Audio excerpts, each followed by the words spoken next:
Devin and Parker Pipher are with us, of the ALL and the OSL. And of course, they've made some trips to the Ales Hrebesky Tournament. So we're going to talk lacrosse with a couple of brothers, and they're going to tell us what it's like playing with or against each other if they've had the chance to do both.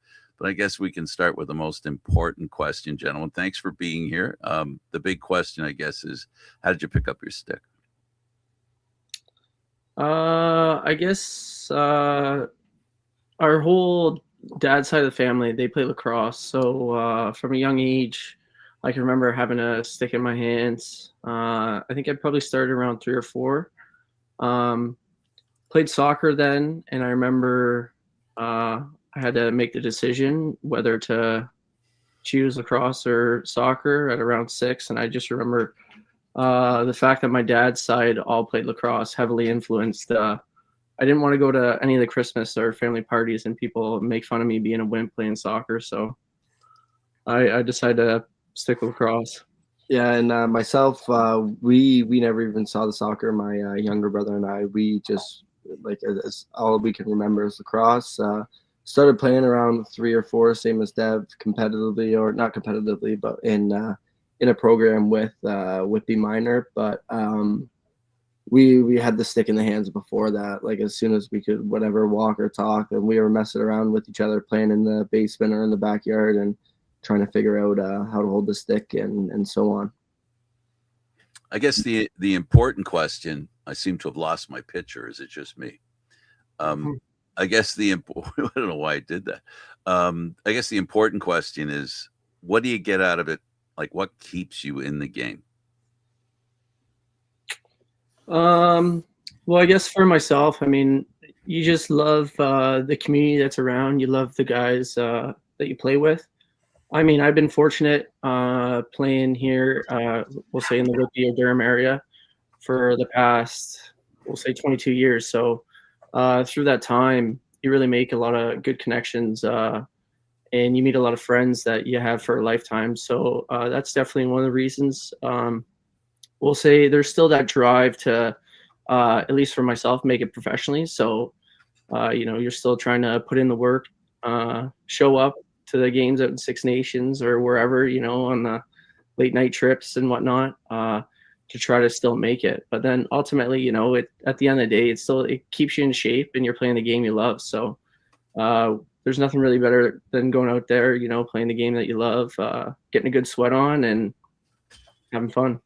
Yeah, same as Dev here. Like you still have that dream professionally, but it's just the community in the locker room. Every locker room you go into is different, and every locker room is a fantastic set of guys. And it's just, I think lacrosse breeds a different type of person. It breeds a certain type of person, and they're great people, and they're guys that we both enjoy being around quite a bit. And we've made ourselves a home within the community, and it's just something that I see, at least like you say, for myself, being a part of for the rest of my life, whether it's coaching, playing, or however I can be a part of the lacrosse community. I can't see myself leaving it. That's an important thing. Gary, why don't you pick up from here, and I'll try and sort out what's going on with my camera. All right. Well, you guys being as competitive as you are, also as great teammates as you are, was it always like that? When you were kids, were you more in each other's corner or just completely competitive? Definitely as kids, we did not get along. I'd say Parker and I were definitely mortal enemies. At least that was my perspective. It was definitely, like you say, just so competitive, and we were always outside playing no matter what. Didn't matter if it was hockey, lacrosse, soccer, any sport, any game, we were always out there playing. And we're playing 110%, and like bragging rights meant everything in our household. And so yeah, I mean, as kids, we definitely we'll say there was definitely a couple times so we were at each other's throats, but it took us a little bit, maybe until high school, until we started or at least I started more looking out for him and just whatever, we'll say getting along and just having each other's backs. Right. Well, you're a couple of years older too, right? So you're kind of the groundbreaker. How about you, Parker? Yeah, same thing. Like growing up, it was competitive, and it was you had to win. You had to win, or if you didn't, you were going to hide in your room, or because you were going to hear about it for quite a while. But like you say, as you grow older, it gets different. You understand each other a little bit more, and you grow a little bit more of a connection, and you go out and you hang out more, and we'll say go out to parties or whatever in high school, and you start to build more of a connection. And it just shows through lacrosse as well. Like on the floor, there's times where we play against each other, and one of us will beat the other one, and you're happy you won, but you're also going, it sucks that like you never want to see your brother lose. So it sucks to see on the other end that they've lost, and it's a little bit weird, but it's also good fun, and it's always fun when you're trying to go one-on-one and you see them going down, or you get a low pick and you're wondering, you turn around angry, and then you start giggling because you figure out who hit you or who greased you. Yeah. Nice. So would you say you guys push each other or challenge each other more in training and preparation? Yeah, I mean, we'll say definitely, I don't know, as kids for sure. I think just that drive to win, it pushed you even more. Like, so we're always trying to be creative, just find different ways that you could try to win, or and I mean ultimately we'll say, I guess it translated to the floor. Like you'd practice things, or you try certain things, and they end up working on the floor. So I'd say that carried over. I think now more we're not really, I think now we're more figuring out each other's problems, or it's more like more as like I don't know, like a friendly or a nice way, rather than you find somebody's weakness and then you just try burying them over it. Yeah, like it's a lot more communication, and it's a lot more, okay, what do you see on the floor? What's not working? What do you think will work? What can we try next shift? What do you want to try this game? What we'll say do you need to work on if I'm not, carrying the ball one-on-one very well, or it's more we need to get into the two-man more. We need to work together more than someone try to take over, or try to.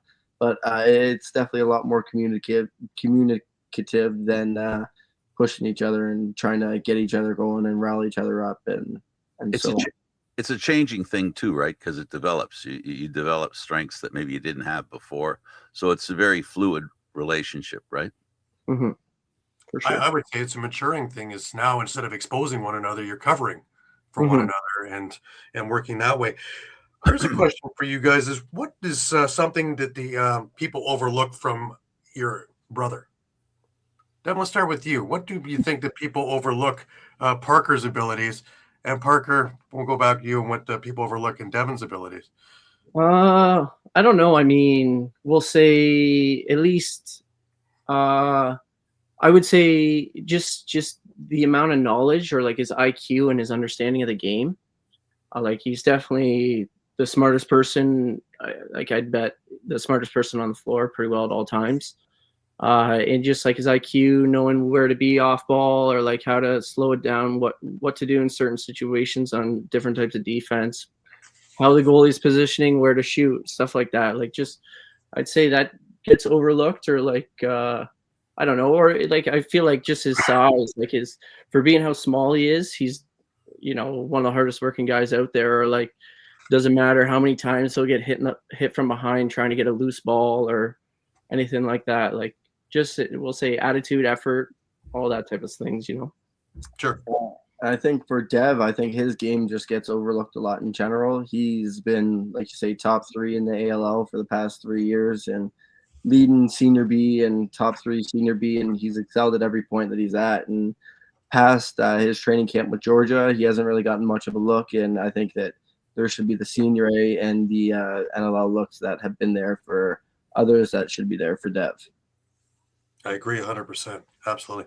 All right, let's delve back a little bit. I'm going to start, Dev, with you with Junior B. You started with the Gales.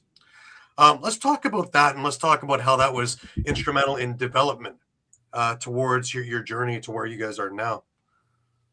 Yeah. Yeah. So, I mean, that was a crazy year. I remember, we'll say initially going into that year, we'll say the minor self, I felt like, it was junior A or bust. And then by the end of the junior B camp, like it was so competitive out there. Like I was pretty well I didn't have a conversation, but like I was hopeful for a spot for the junior Bs. Like once you see the different pace and the just the different size of everybody out there, like you realize that there's just that big of a gap. And then I was lucky enough. I was one of the last guys to get a roster spot. And then we had such a good team that year. Like we had a handful of guys that were 3 or 4 years older than me that definitely could have or should have been playing junior A spots. Like we'll say Fernie or Jeff Fernandez or Peroni, Johnny Leclerc. Like we had a lot of older guys. Yeah, Zach Ryan as well. He was definitely the biggest helper. Yeah, so I mean, learning from those guys at a young age, that was unreal. They showed up and they did the little things right, and it ended up benefiting us in the long run, right? Like we ended up almost going all the way. We lost in the Ontario finals to a loaded Orangeville team, and then we lost in the Founders ultimately to Orangeville as well. But like you say, just to kind of just get your toes wet, see the difference of pace in the play and just the size of everybody. I think that was great and instrumental for me. But yeah, I think just my experience with the Gales was phenomenal, and I was so lucky that we to play for such a winning team. And it was unfortunate that we lost in the championship, but to be the second best team in Canada was not something to be overlooked. Absolutely. Now you both had a shot with Whitby, with the Warriors. First Dev, you, and then I guess we were separated by COVID, and then Parker, you put the cherry on the Sunday with a Minto Cup victory. We'll get into that because that was one of the craziest finals I'd ever watched. But let's talk about moving up from junior B into junior A and the difference, even though it's just the one letter really, but the difference in speed, style, and size. Yeah, you know what? My jump from junior B to junior A was definitely, in my opinion, I feel like easier than my jump from minor to junior B. I will say I started. That's when I started like working out or more taking care of my body. So I lost quite a little bit of weight, so I was able to move better.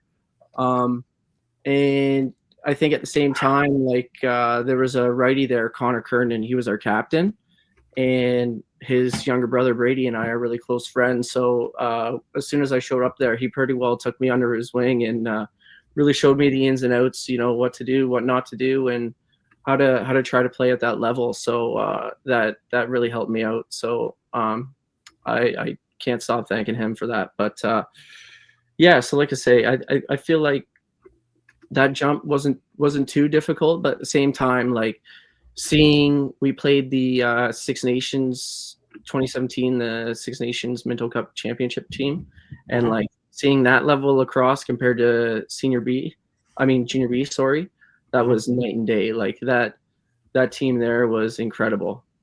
And they ended up beating us in the second round of playoffs. So that was a nice little welcome to junior A moment. They steamrolled through everybody, so I wouldn't hold that as oh my god we lost. They were just ridiculous.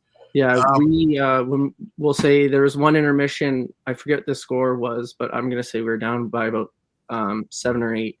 And Willie was our offensive coach at the time, and we were trying to ask Willie what to do offensively and how to score on Dougie, and he was just saying like, I got nothing for you boys. Like, he was just like, if Willie's telling you, like he doesn't know what to do on Dougie, then it's like, yeah. Yeah, you do your best.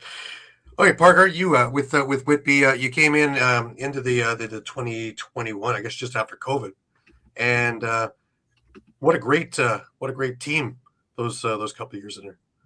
Yeah, I was fortunate enough. I played in my first year junior, the first 2 years before the break there for COVID. Okay. So I was able to play with Devin a little bit before that and then come in. But it definitely was like seeing the team throughout the years progress and how different it was each and every year. And like ultimately winning it in my 5th year with a lot of the guys I grew up playing minor with and a lot of my buddies I grew up in the junior system with was definitely the best or something super cool to go out with and something I'll definitely cherish for a long time. Right. Winning it in the East where you got family in there too didn't hurt either. But what a game. Because that was the first time that we really seen Alberta come to the forefront, and the penalty shot was the difference maker and all. You had a great series there, and the team itself really came together under Sean Williams. What a great organization, and just showed in everything, because never cracked under pressure, and it would have been easy to at any given point.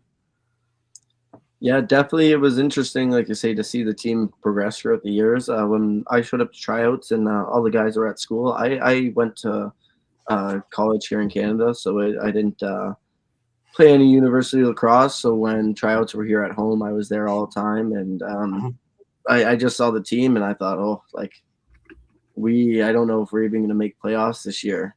And then to see like we start the year off and we're not doing that well, and then Willie kind of gave us an ultimatum halfway through the year, and we picked it up, and we kept rolling, and it was good to see the boys come together. We rattled off 10 or 11 straight or something, and then finished second or third overall in the Ontario standings, and didn't stop from there. Right. Now you mentioned school. You stayed here, Parker, and you took an interesting route. Hey, Devin, you went to Mercyhurst and then Monmouth. Let's talk about Mercyhurst first. What led to the decision to go there? And you had a good little career there too. Mm-hmm. Yeah, no. So like you say, it was interesting. I graduated high school. I started, we'll say in grade 10, I was doing the recruiting thing. I played for Edge. I did the travel. I went down to Maryland, stuff like that. But we'll say after my grade 10 year, I decided I was probably going to stay up here and just go to school up here and whatever.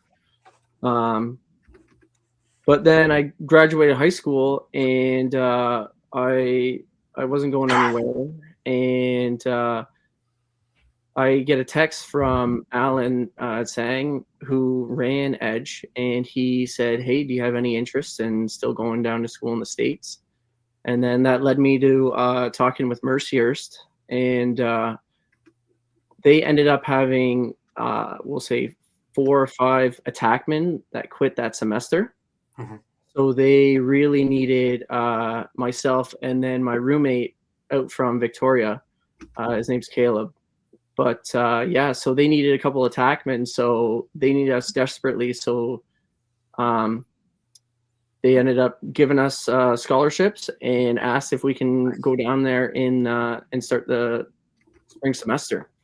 So I ended up going down there. I wasn't ready. I never took SATs or anything like that. And we'll say by the time I started getting things figured out, it was almost September. So it was a rush to try to get my acceptance and everything like that. But luckily everything worked out. And I started down there in January. I had a nice welcome moment there. We had a spring training down in Myrtle Beach. So that's how I met the team. I hung out, we'll say we maybe hung out for half an hour, had dinner, and then we hopped on a bus, and I'm going to say it's like a 12 or 13-hour bus trip down to South Carolina from Erie, Pennsylvania. So we do that during the night. And then we pretty well arrive right at the field, and then we started practice. So then we had that, and then the season started. My first year, we didn't. We kind of struggled. We lost in our conference championship and didn't make it to the tournament, which was upsetting because we had a pretty good roster. Like even now, one of the long poles, he plays in the PLL. like we had some pretty good players, but unfortunately we weren't able to string it together. However, my sophomore, junior, and senior year, they were definitely a lot stronger. We won our conference championship in my sophomore and senior year, and we made it to the tournament both those years. Unfortunately, we lost. We'll say in the quarterfinals or in the semifinals, so we weren't able to get over that hump. But had a lot of really good lacrosse teams throughout my years at Mercyhurst, and like Coach Ryan, he's definitely, he'd have to be the smartest lacrosse mind I've ever met. Like the amount of dedication and hours beside the field, like whether it's film, whether it's game plans, practice plans, you name it. Like he knows the game inside and out. So very fortunate to learn from somebody like him, and very fortunate that he and Mercyhurst gave me the opportunity to not only take my talents, but also to learn at their university. Right. Was it tough as a Canadian who's a box player to jump into the field game? Because I don't think you had all that much field experience. You know what? I compared to other people, I'm gonna say I had it quite easy. Like as soon as I got there, Coach Ryan, he was very lenient, and he understood where I came from, and he knew that I'd probably have a better chance throwing a shovel shot with my right hand than trying to pass lefty. Mm-hmm. So he, from the get-go, he never enforced me, never tried making me do anything that I was uncomfortable with, which I really appreciated. And then we'll say my biggest adjustment would just be like kind of the timing, or like just the understanding of how important the possession is in the field lacrosse game compared to box lacrosse. I wasn't really necessarily used to, and at that time, my first 2 years, we didn't even have the shot clock. So, the possession meant that much more. So that was kind of one thing that I didn't really get used to. But besides that, after a little bit, it was nice. And I was fortunate that there was also 2 other Canadians there who played offense. And like I say, in my sophomore year, Coach Ryan, he had quite a bit of trust in myself. Nate Grennan was the other guy. Yeah. And then Caleb Kieber, who he was, I think he got drafted like 11th or 12th overall to Panther City back in the day. So it was just, we played a very Canadian style offense. So it was phenomenal how accepting and understanding they were. Right. Now we go into the NLL drafts, and Parker, I want to start with you. You had a couple of them. The first one was Rochester, and you got into a couple of games there. But my favorite question, and we're talking about this off air a little bit, is your first training camps. Was it what you envisioned it would be? Let's start with you, Parker. It was cool. It was, I'd say, pretty well what I envisioned to be. We got there, and we had a little team meeting, and then you go and you meet the doctors and everything, and you make sure that your body is healthy, or that you're able to go on the floor. And then we had a team dinner, and everyone got together. Like you say, we got to meet everyone. And then the next morning, we had to do a nice workout session.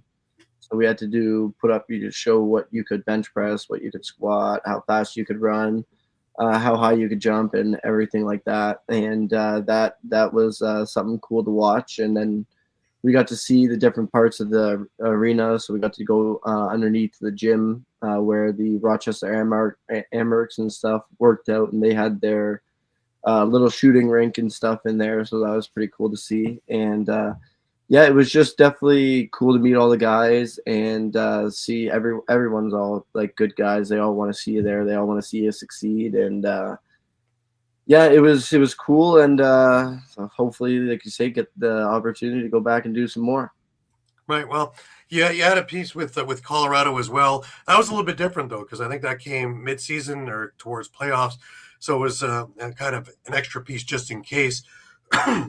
So it's a shame, because I think you could have added something to that team that year. So, and then just recently you were in the Ottawa training camp. Let's talk about that one. Now, what I'm curious about, because they changed everything, right? Dan McRae's now the head coach and GM. Let's talk about playing for him and what he expected of you. He obviously being a new coach and GM, he expected quite a bit coming out of the gate. The training camp was quite tough, although there was no workout session or like you didn't have to do the bench press or anything. There was the on the floor stuff was hard, and you were running, and by the end of it, like I've never had my feet hurt, and my feet were sore, and like my toes and everything, they were cramping for a couple of days. So it was definitely a tough training camp, and he definitely expects quite a bit. Him having the lacrosse career that he had, right? He knows what all the guys and stuff need and what is expected out of championship teams and such. So he expects that out of everyone who steps on the floor. Right. And I imagine he's expecting Ottawa to do big things this year, after a couple of years, especially after the New York years. And, having tasted some really good success last year is to get it to the next level. Devin, talking about Georgia, they drafted you 2021, so they were a bit in a rebuild just after their championship years, and again coming out of COVID. Talk about your first experience in training camp and Eddie Como and Sean Ferris and these guys and what they expected from you.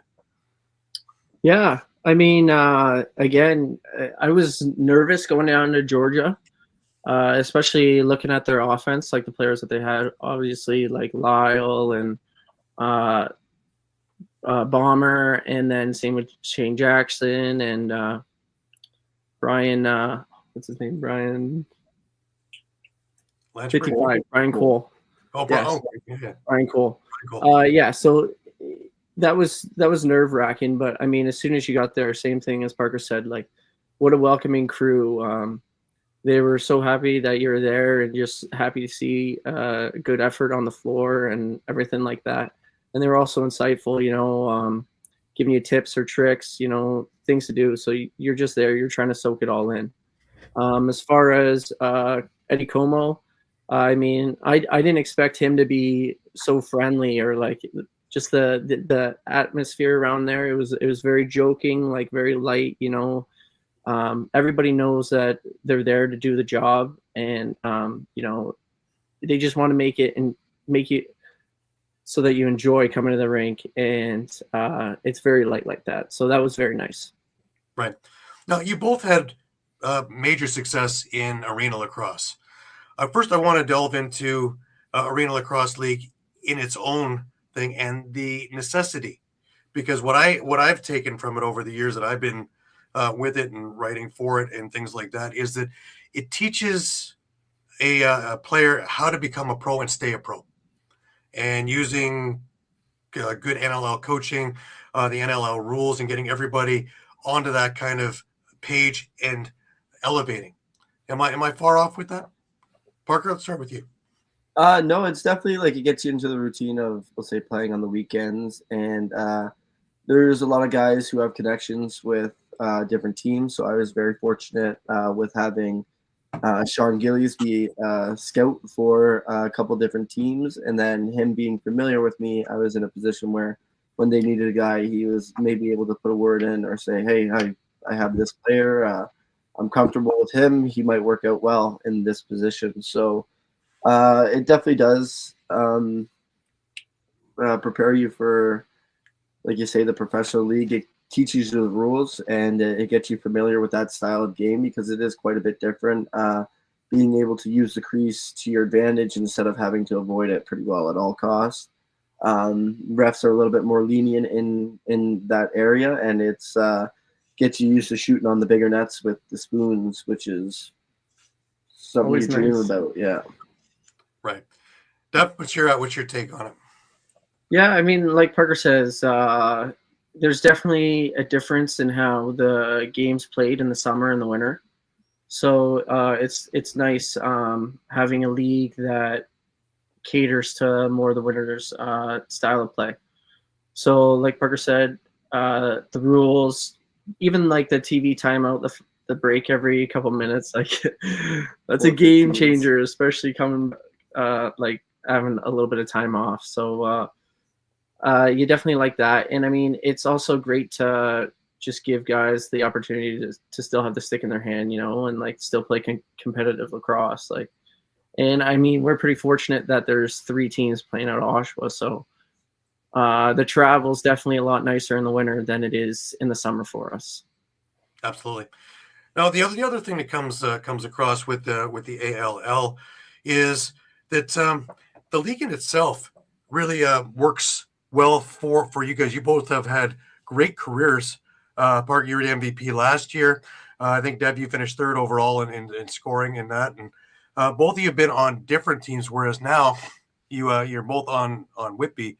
Talk about playing against each other, and now you're on the same page again. So pretty much everything you can do, you can use the brother mind melt really, and kind of work against other teams. Yeah, it's like it's nice because like you say, I know where he is on the floor most of the time, and I know what he likes to do, and he knows what I like to do, and we kind of work quite well together. And we know if we like to be in certain spots, then we'll switch it up for different times, and we'll let each other like have those positions.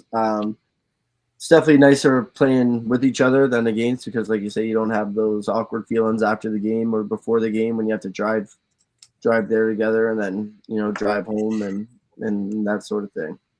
Yeah, Right. Everybody's asking you what Yeah. are the emotions like, or what are the conversations like? But I mean, at least between us, like, we'll always just keep it light, but you know deep down that you want that win.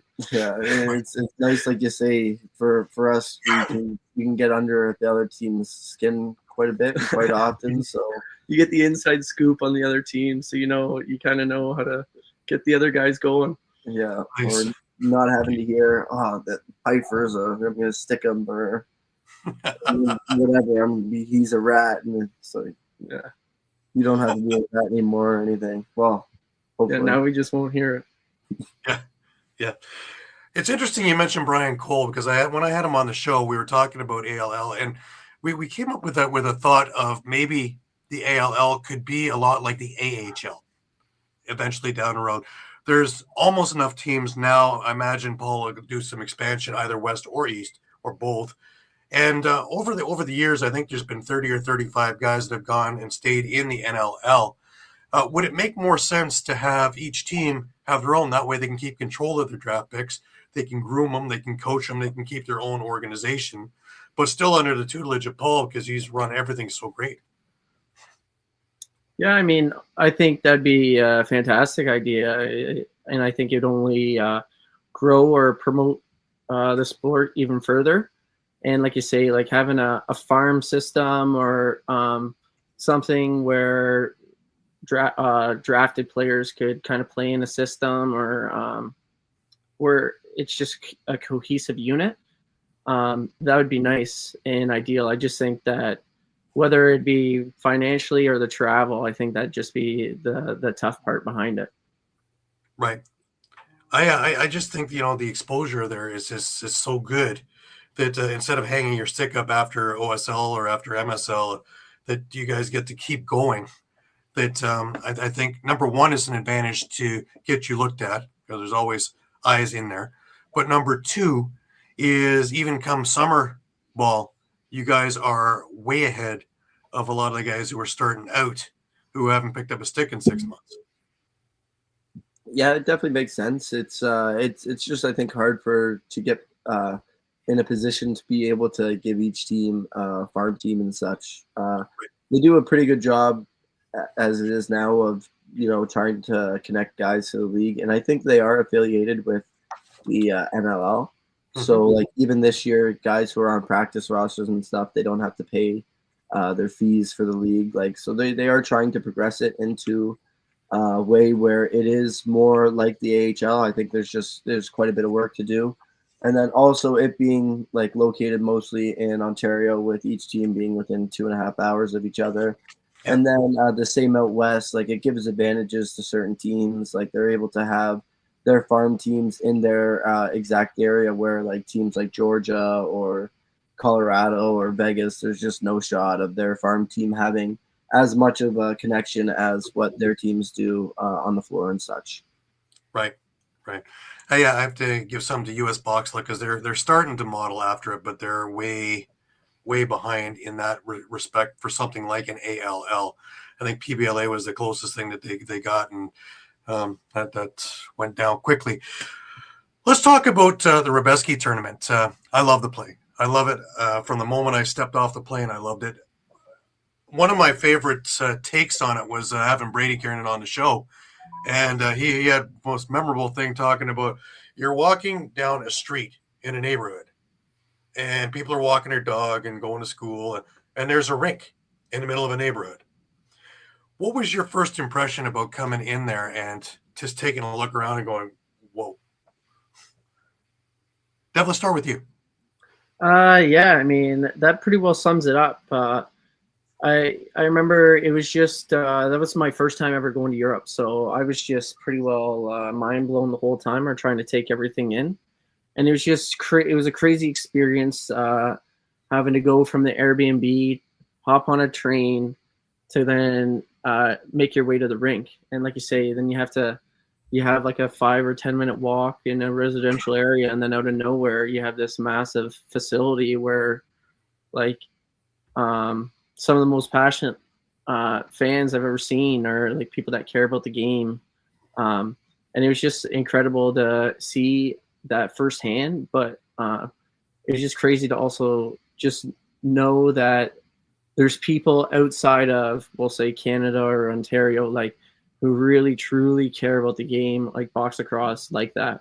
So I think it was just awesome. Like you said, I played for the Gales when I was younger, so I heard about the stories of this tournament since I was 16 years old. So it's definitely been on my bucket list for the longest time, and definitely super happy to get the opportunity to went this spring.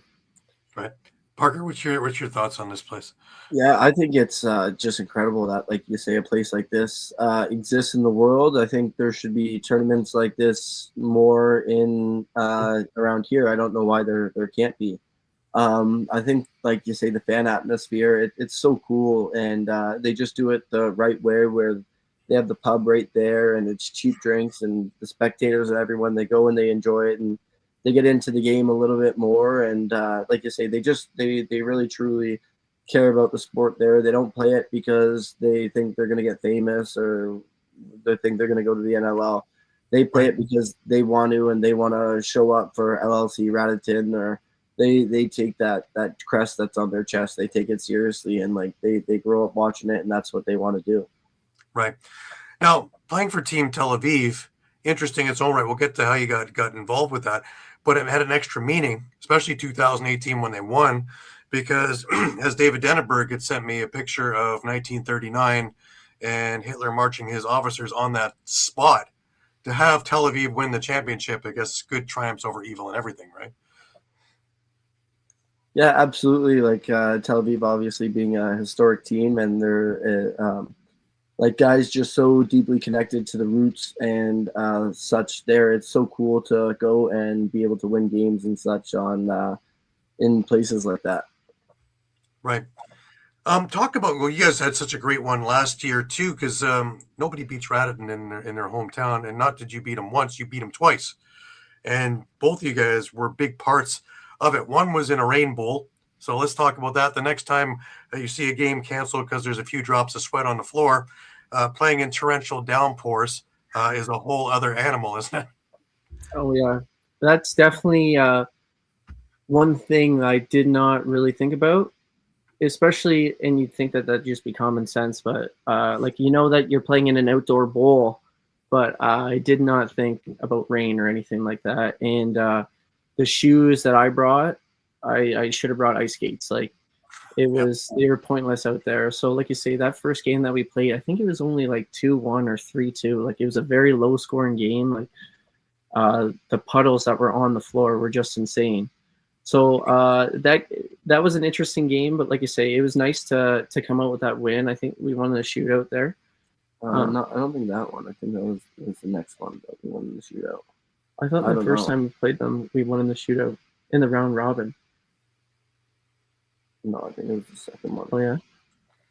Um, I broke my mesh that game. there you go. Well, you won both of them anyways with them, Yeah. and you guys eliminated them for all intents and purposes, which was another feather in the cap. It's a pretty crazy thing. How did you guys get involved with Tel Aviv in the first place? I had Chad Culp on a couple of weeks back, and it was fun talking to him about some of the stuff and his stories playing with them too and coaching. Yeah, so when I got drafted there, I was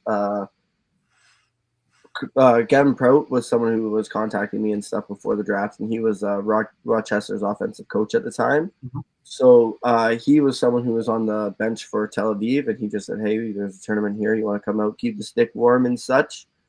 And then just went to the tournament, played there at the Laxnai, and then just through talking to some of the coaches and stuff, they just said, "Hey, like, do you guys have any heritage?" And we do on our mom's side, so we were able to just work it out and figure that and stick in with the team.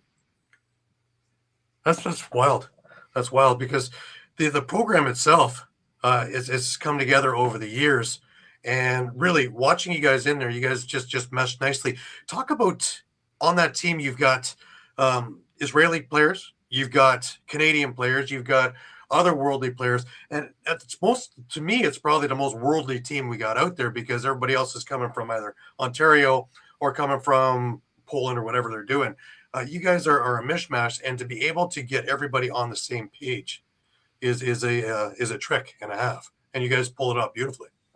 Yeah, so for that, you have to give a lot of the credit to the guys like Jakob Silberlek and Matt Flapin and such. Like those guys are and Drew. I can't think of his last name right now. Drew Morris. They are guys who really take pride in Israel and in Israel Lacrosse, and they're constantly over in. They live in Israel, but they're working in building the field lacrosse community there. They're constantly working in building the box lacrosse community there, and really giving those kids opportunities to play lacrosse and expose them to the game of lacrosse and the opportunities of what we hopefully, or somewhat the opportunities of what we receive over here. Yeah, and just to go off of that, like Parker says, like it's purely the attitude of the team. Like I've never seen a group that has been more thankful just to not only be together, but just to put on the jersey and play the game. Like it didn't matter if it was the best player, the worst player, the oldest, the youngest, like every single person was just so thankful to be there, so happy to be there. It's so bought into just one goal, right? Like going out, working hard and getting a win. So yeah, I mean, once those were the principles, like you say, we found that pretty easy to fit in, and you just, as long as you're working hard and doing your best, then they're gonna love you. And like they're so welcoming. They're just a great group of guys that they really know how to bring you in and make you feel like family. Right. Excellent. And as you see over my head, of course, I've got the Gold Star jersey that I got from David back in the last tournament. Trying to put all the stuff that I have of your guys up there is just wild, between the Brooklyn jersey, between the Gales cap. I even found a swarm Nighthawks cap there as well. Yeah, I'm trying to find as much as I can in here, digging into the archives of stuff in here. Let's talk about OSL. Let's talk about Brooklyn. Specifically, let's talk about this year where everything finally came together. It's been close, and this year everything came together, and more or less this would be the closest thing that you guys dominated all summer long. You had a couple of different lineups throughout the summer, but the core was there, and with Deacon and that, and you guys, as well as a whole host of fantastic players from everywhere. It really came together nicely. Talk about the team and the atmosphere. Yeah, the team itself, like it's like you say, it's mostly built from the core, and some of the core is even like guys that you don't see, like guys that the team is so It's so much bigger than, we'll say, just the guys on the floor. There's guys that show up to practices every single game, every single time, and make sure that we have enough guys to practice that don't necessarily get the opportunity to perform on the floor, but just that type of character shows what really helped our team propel to where we eventually were able to get this year. It didn't work out in the end, but second place isn't something to be too frustrated about. Like you say, it would have been nice to go the other way if we came out and battled in the first, but we were a little flat, and we got taken advantage of, which is going to happen when you play a team with the caliber of guys like what Snake Island has. But yeah, not to get too distracted. The group of guys that we have in that room is incredible, and a lot of us have played together for years, and we just have that care for each other and that want to show up to the rink and perform for each other. Yeah, just to go off what Park said, like you said, come game days, there's a 20-man roster posted, but our roster was so much bigger than just 20 guys.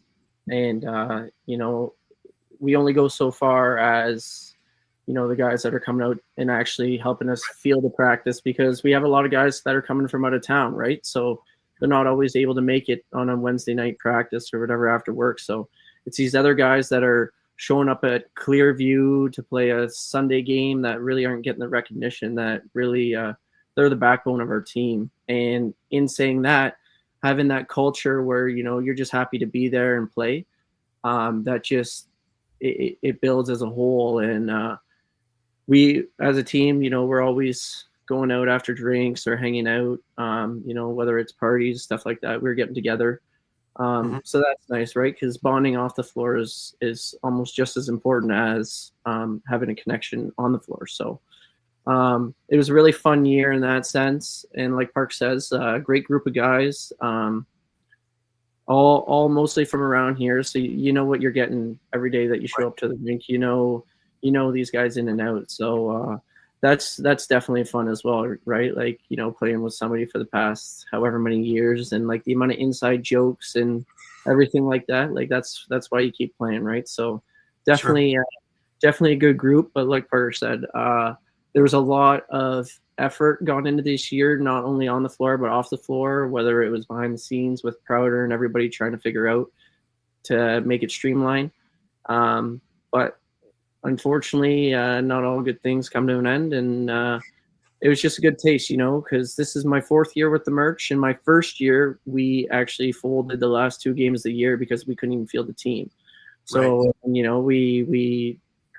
we never won the Ontario finals the past 2 years, and then this year we did, right? So like, it's baby steps. And if you look at the President's Cup, most of the time the teams win. They had a few years where they're second, third, fourth, at least battling in the tournament before they could pull it off. So in my opinion, it's just baby steps, Absolutely. You guys jumped a little bit ahead of me on the President's Cup. I was more talking about the OSL playoffs, and I thought you guys showed the maturity of a team that is on the same page the way you played the finals against Six Nations. And you wouldn't get drawn into stupid penalties. You let them take all the dumb penalties and made them pay almost every time that they took one. And you carried that actually into the President's Cup, because you did the same thing to them. And again, you were able to keep your composure and not get drawn into silly things.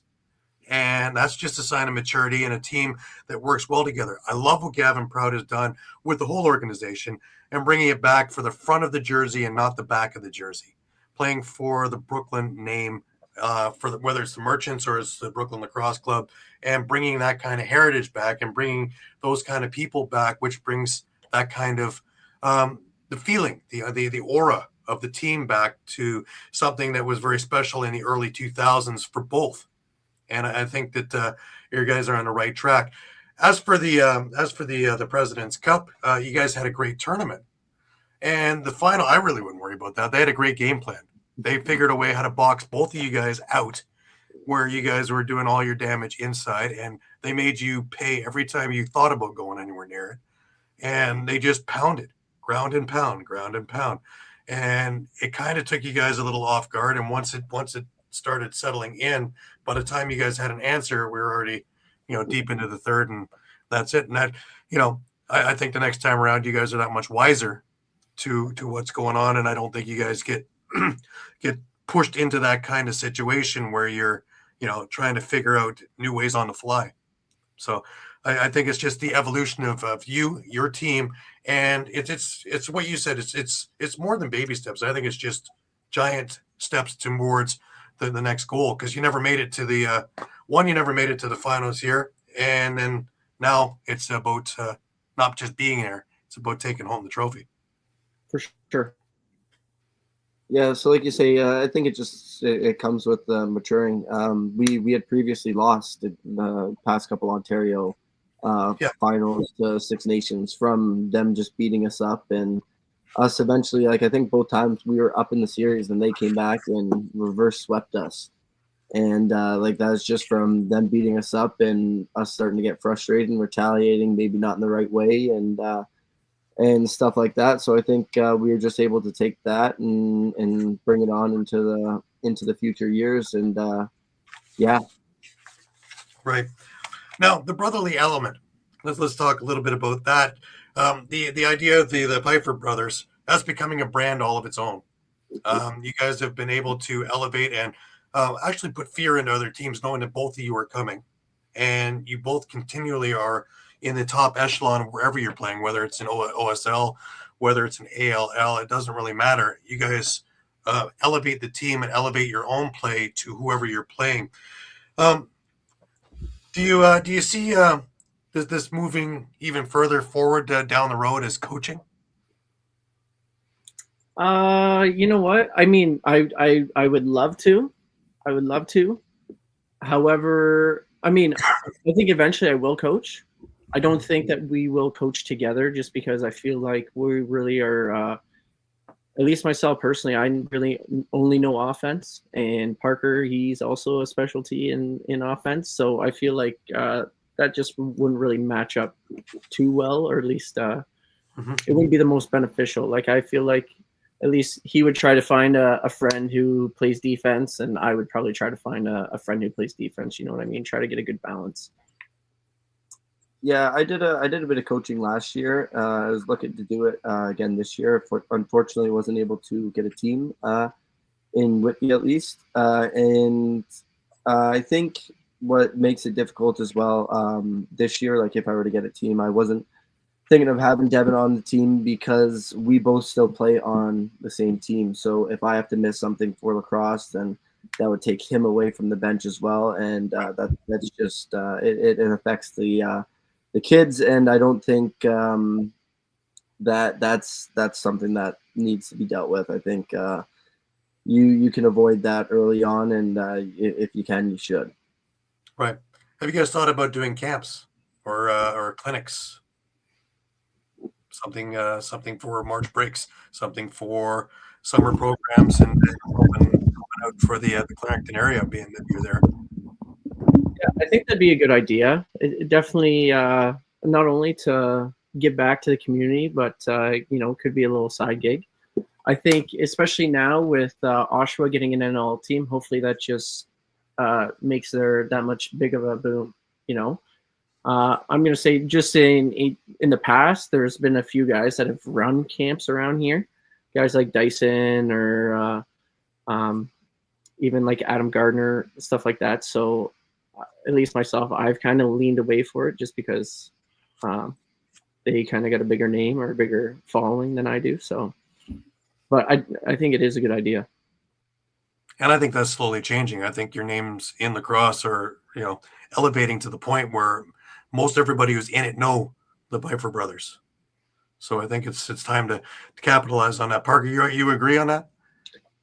Hopefully, like you say, it's it takes quite a bit of work to, I think, get it set up, and that's just something we figure out and figure out the logistics of it and stuff more than anything. And like you say, it would probably be better to do it in the winter when we're less busy, and we just have to find like you say, a following and a availability and floor time and stuff where we can do it. And right. That just takes work, and we haven't really looked into it at all. Right. I would pick a March break and start looking probably when you're doing summer ball and trying to figure that out. And then you can try and see about arenas and things like that, and keeping Clarington where everybody knows you guys, especially, and build from there. I think would be a prime idea, not only just for you guys, but just for give back to the area, and the fulfilling idea of that one, because that's how all of this is built on. That's the beauty of the lacrosse community, is that everybody is so willing with their time and willing with their efforts on pushing everybody else up. And I don't know any other sport that does it as well as the lacrosse community in doing something like that. Well, guys, you have ALL this week. Let's talk a little bit about this season now that you're together. Different mindset, yeah.